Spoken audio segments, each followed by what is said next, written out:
এখন নির্বাচনের কথা আসছে, সেখানেও প্রশ্ন আসছে যে নির্বাচনগুলি অবাধ, সুষ্ঠু এবং অন্তর্ভুক্তিমূলক হবে কিনা। আমাদের পার্টি যেমন এখন পর্যন্ত আমরা লেভেল প্লেইং ফিল্ড পাবো এরকম কোনো আমরা মনে করতে পারছি না। যারা এখানে আমাদের অ্যাডভাইজার্স আছেন তাদেরকে আমি জানি, অত্যন্ত যোগ্য মানুষ, অনেককে আমি ব্যক্তিগতভাবে চিনি, আমার অত্যন্ত সৎ এবং তারা সবসময় দেশের স্বার্থে কাজ করছেন আমি বিশ্বাস করি। কিন্তু একটি অদৃশ্য শক্তি তাদেরকে তাদের কাজের মধ্যে থাকছে, এমন একটা ব্যাপার চলছে যেটা মনে হচ্ছে তারা একটা চাচ্ছেন কিন্তু হচ্ছে আর একটা কাজ। এবং এই যে আপনি যখন দাঁড়া করেছেন অর্ধেক মানুষের বিপক্ষে বিভিন্নভাবে অত্যাচার করার সুযোগ দিয়েছেন, সেখানে আমরা দেখতে পাচ্ছি পুলিশ প্রশাসন এমনকি জুডিশিয়ারি সেখানে যে ভূমিকা পালন করছে, এটাতে মনে হয় যেন তারা বাধ্য হয়ে হোক আর যেভাবে হোক তারা এই কাজে সহযোগিতা করছে। কাজে দেশকে শুধু দুভাগে বিভক্ত করা হয়নি, এক ভাগকে আর এক ভাগের উপরে লেলিয়ে দেওয়া হয়েছে। দেশে একটা সংঘাতপূর্ণ আবহাওয়া সৃষ্টি করা হয়েছে, সংঘাতময় আবহাওয়া, অর্ধেক লোক এক পাশে অর্ধেক লোক আরেক পাশে। এই বিভাজন আপনি যদি ধরে রাখতে চান এবং ধরে রাখেন, এটা 2-4 দিন 10 দিন 1 দিন 1 বছর, এটা তো আপনার এই কখনোই দেশে স্থিতিশীলতা আসতে পারে না। এবং এই যে কোনো সময় স্থিতিশীলতা ভেঙে একটা বড় ধরনের আবার সাংঘর্ষিক অবস্থা সৃষ্টি হতে পারে। বাংলাদেশ এমন একটি দেশ যার সম্পদের সীমাবদ্ধতা আছে, স্কার্সিটি রিসোর্স কান্ট্রি আমরা, আমাদের জনসংখ্যা অনেক বেশি, ওভার পপুলেটেড কান্ট্রি। এখানে যদি কোনো নিরাপত্তা, সামাজিক এবং রাজনৈতিক নিরাপত্তা না থাকে, তাহলে এখানে একটা বড় ধরনের মানবিক বিপর্যয় সৃষ্টি হতে পারে যে কোনো সময়। কাজে আমরা একটা মানবিক বিপর্যয় সৃষ্টি করার মতো পরিবেশ এখানে দেখতে পাচ্ছি। দুর্ভাগ্যবশত এটা আমরা কেউ চাইনি, আমরা যেটা চেয়েছিলাম সেটার জন্য আমরা প্রস্তুত ছিলাম, কিন্তু আমরা সর্বাত্মক সহযোগিতা করতে গেছি। কিন্তু এখন সেই জন্যই প্রশ্ন এসছে যে আপনি যে রিফর্মস করতে পারছেন না। আমি কালকে বক্তৃতা শুনলাম, রিফর্মস করতে ওনারা আর পারছেন বলে মনে হয় না। ওনারা একটা রিফর্মস প্রপোজাল দেবেন, রিফর্ম করতে গেলে এটা পার্লামেন্টে করতে হবে এবং পার্লামেন্টে সব দলের সহযোগিতা ছাড়া এই পার্লামেন্টে এটা পাস করানো যাবে না। যে রিফর্মস প্রপোজাল জন্য পার্লামেন্টে যাওয়া এবং সেই পর্যন্ত এখন আপনারা নির্বাচনের দিকে যাচ্ছেন। জনগণের কাছ থেকে যেটা ম্যান্ডেট জনগণ দিয়েছিল, যে কোনো কারণে হোক, এটা ব্যর্থতায় পরিবেশিত হচ্ছে বলে আমার ব্যক্তিগত ধারণা। এখন নির্বাচনের কথা আসছে, সেখানেও প্রশ্ন আসছে যে নির্বাচনগুলি অবাধ, সুষ্ঠু এবং অন্তর্ভুক্তিমূলক হবে কিনা।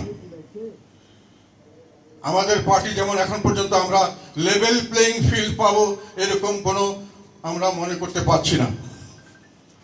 কারণ আমাদেরকে বিভিন্নভাবে আমাদের একেবারে গ্রাসরুট পর্যায়ে লেভেল নেতাকর্মীদের উপরে এখনো মামলা দেওয়া হচ্ছে, তাদেরকে হয়রানিমূলক মামলা দেওয়া হচ্ছে, তাদের পিছনে পুলিশ লেলিয়ে দিচ্ছে। আমাদের 2জন লোক এখনো জেলে আছে, একেবারে মিথ্যা মামলায়, সবাই জানে। যারা মামলা দিয়েছে তারা জানে, যারা মামলায় জামিন দিচ্ছে না তারা জানে, সবাই জানে।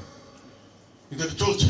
আমাদের মাঠে ঘাটে আমরা মিটিং করতে গেলে সেখানে বাধা দেওয়া হয়, আমাদেরকে পারমিশন দেওয়া হয় না, পারমিশন দিয়েও সেখানে বাধা দেওয়া হয়, আমাদের অফিস জ্বালিয়ে দেওয়া হয়, আমাদেরকে কোনো সংবাদপত্র এখন আমাদের রেস্ট্রিকশন, সেলফ ইম্পোজ রেস্ট্রিকশন আমরা দেখতে পাচ্ছি। সাংবাদিকদের আমাদের জানি এইগুলো আমরা যেটা দিচ্ছি, অনেক সংবাদপত্র অনেকভাবে এটাতে দেখাবে না। আমি প্রিন্ট মিডিয়াতে একই জিনিস, আমরা শেখ হাসিনার আমলেও যেটা আমরা দেখতে পেয়েছিলাম, যত রেস্ট্রিকশনের পরে অনেক সংবাদপত্র স্বাধীনভাবে, এখন দেখলাম তারাও স্বাধীনভাবে করতে পারছেন না।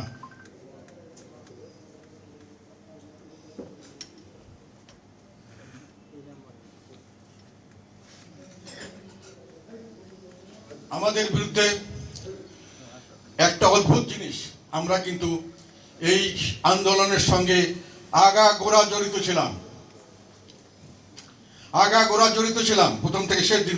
প্রমাণ আছে, আমাদের লোকরা, আমাদের নেতা কর্মীরা সেখানে জেল খেটেছে, মারা গেছে, তার ডকুমেন্টারি এভিডেন্স প্রেস কনফারেন্স দিয়েছে এবং তাদের বিরুদ্ধে মামলা হয়েছে, হুলিয়া হয়েছে, তারা পালিয়ে বেরিয়েছে, সেগুলো ডকুমেন্টারি এভিডেন্স দিয়েছে সাংবাদিক সম্মেলন করে। এবং শেষ দিন পর্যন্ত আমাদের যে লোকরা এই সঙ্গে ছিলাম এবং আমি ব্যক্তিগতভাবে যে স্টেটমেন্টগুলো দিয়েছিলাম, যেটা বিভিন্ন প্রেসে কভার করেছে, সেই স্টেটমেন্টগুলো পর্যন্ত আমি দিয়েছিলাম প্রেসকে দেওয়ার জন্য। প্রেসের কথা, আমার কথা নয়, বিভিন্ন প্রেসে, টেলিভিশনে এসছে প্রতিদিন, এবং তার আগে পর্যন্ত এবং তার দীর্ঘদিন থেকে আমরা সব সময় অন্যায়ের বিরুদ্ধে প্রতিবাদ করেছি এবং অন্যায়ের পক্ষে ছিলাম না। এবং এই যে দেশের মানুষ বৈষম্যের কথা বলে, এই বৈষম্যের কথা আমি শুরু করেছি আজকে থেকে 4-5 বছর আগের থেকে। প্রায় টেলিভিশনে সব জায়গায় আমি বলতাম। আমার উপর অনেক ঝুঁকি ছিল। অনেকে আছে যারা এখন দেশপ্রেমিক গ্রুপে আছেন, তারা অনেকেই বলেন আপনি তো অনেক ভালো ভালো কথা বলছিলেন, আপনাকে আবার দেশদ্রোহীর মধ্যে ফেললো কেন? এটা আমিও জানি না।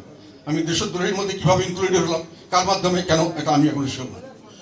আমি এবং আমার দল যেটা যত কথা বলুক, আমার ব্যক্তিগতভাবে যখন মামলা দিতে যায়, আমাকে একটা মামলার কথা সেদিনকে দেখলাম, আমাকে সেখানে মামলার আসামি করেছে রংপুরের অনেক নেতাকর্মী, যারা তখন হুলিয়া নিয়ে শেখ হাসিনার মামলার জন্য দৌড়ে বেড়াচ্ছে।